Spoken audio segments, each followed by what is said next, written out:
This is a quick demonstration on how to convert multiple photos into a single PDF file, making it easier to upload to Google Classroom. So first you're going to go to your camera, then you're going to take your pictures.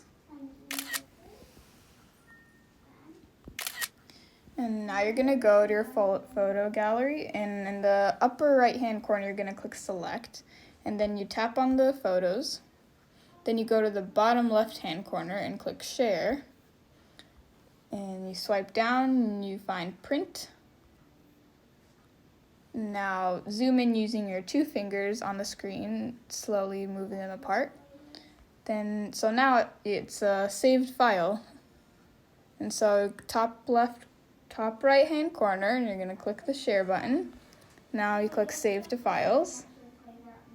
And you can rename the file if you like.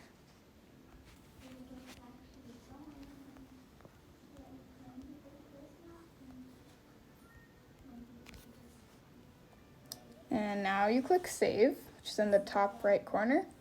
And so now you can go to Google Classroom, add attachment. You go to file, and you just select the file you made. And it'll upload as a PDF. And that's it.